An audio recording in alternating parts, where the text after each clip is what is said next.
Romo dan DPH mengadakan rapat. Maka di dalam rapat itu kami menyarankan kepada Romo dan DPH, apakah tidak sebaiknya kami mengajukan permohonan izin untuk pembangunan gereja. Karena perkembangan jumlah umat gereja yang begitu masif, sehingga memutuskan gedung serbaguna harus dirubuhkan untuk dibangun ulang demi keselamatan umat. Tahun 95 kita udah mulai menjadi paroki, dan pada saat itu sebenarnya adalah perjalanan yang paling panjang untuk gereja Santo Gabriel. Waktu itu kita benar-benar masih belum punya namanya gereja. Orang akan lebih mengenal bahwa itu adalah gedung serbaguna. Dan mungkin sampai sekarang pun orang kalau ditanyain yang bukan orang Katolik, pasti mereka akan mengatakan itu adalah gedung serbaguna.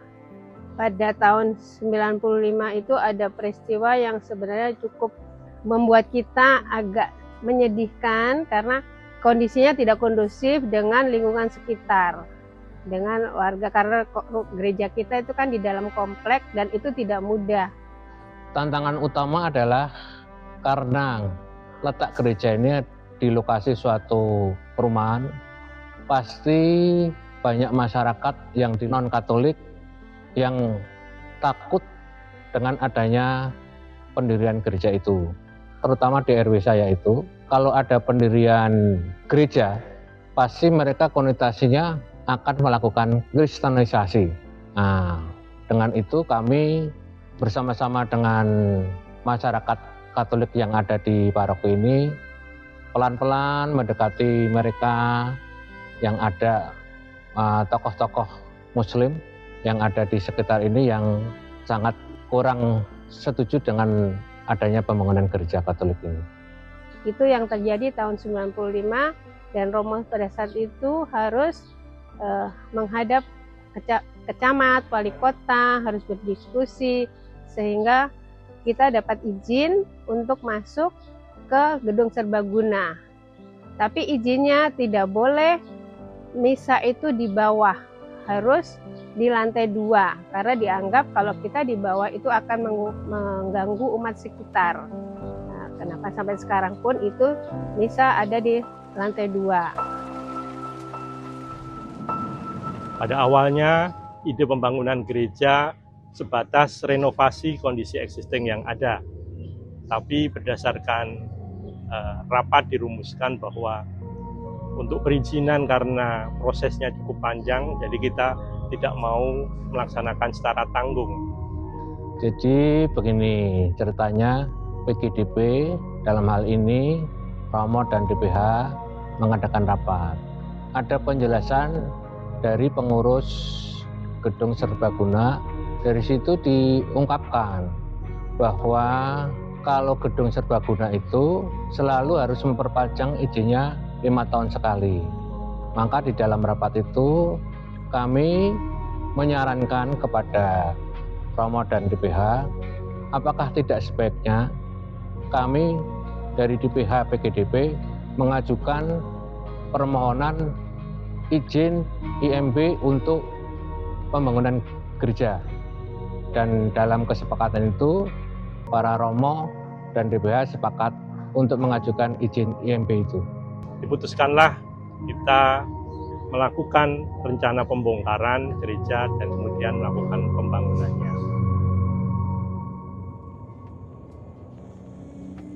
Yang melandasi pembangunan ulang gereja karena satu, dari segi pengecekan struktur gedung serbaguna tidak memadai karena pembangunan gereja itu strukturnya harus jauh lebih kuat, jauh lebih kokoh daripada pembangunan gedung serbaguna.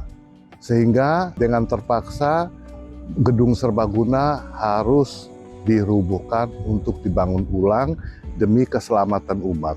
Kedua, karena perkembangan jumlah umat gereja yang begitu masif, sehingga panitia dengan Romo memutuskan untuk melakukan pembangunan gereja.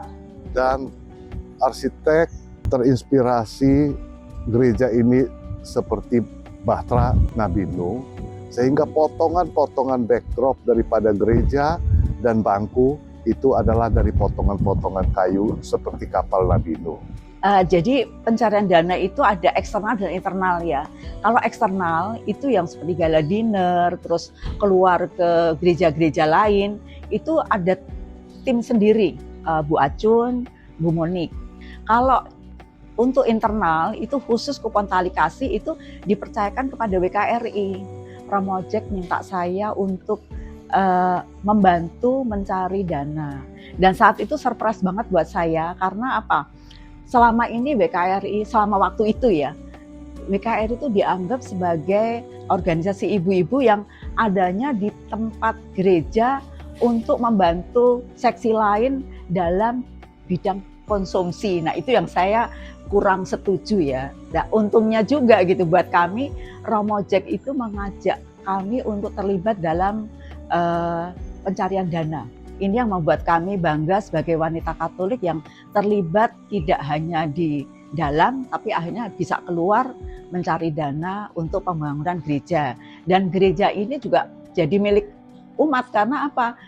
Dana dari masing-masing cuma kupon tali kasih dari 10.000, akhirnya mereka juga bisa membantu dan terlibat dalam pembangunan. Pada saat pembangunan berlangsung, panitia bersosialisasi kepada warga sekitar dengan memberikan sembako, pengobatan gratis, pembangunan jalan di sekitar gereja, dan sumbangan untuk renovasi masjid di sekitar gereja. Puji Tuhan, masyarakat sekitar gereja sangat mendukung dan sama sekali tidak ada tantangan dan penolakan dari masyarakat setempat. Akhirnya kita bisa membangun gereja.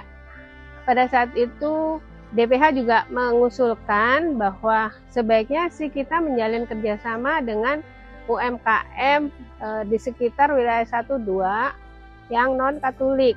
Karena kita sadar bahwa kita hidup di lingkungan mereka dan kalau kita tidak memberikan kontribusi apa-apa kepada mereka, itu juga kok nggak adil juga. Akhirnya kita mencoba untuk mencari siapa sih UMKM yang ada di sini yang bisa kita libatkan untuk event-event yang ada di gereja. Kita bersyukur bahwa Paroki Pulau Kepang sudah memiliki gereja dan kita bersyukur semakin banyak umat terlibat di dalam kegiatan menggereja. Tapi di saat itu muncul tantangan sekitar tahun 2015, kita merasa perkembangan umat yang semakin banyak juga membutuhkan banyak dukungan sarana dan prasarana. Khususnya saat itu kondisi pasturan yang ada tidak cukup layak untuk melaksanakan banyak kegiatan yang ada. Dan itu berjalan untuk kegiatan-kegiatan. Pada saat itu memang kita mencoba untuk mengerem semua kegiatan-kegiatan supaya kita pun itu bisa diterima dengan umat sekitar. Karena mereka protesnya itu adalah kebanyakan mobil, segala macam yang dari luar, itu yang tampak dari luar. Itu menjadi nilai negatif kita. Menurut mereka itu mengganggu sekali loh, malam-malam ada yang begini, yang menyanyi segala macam kan.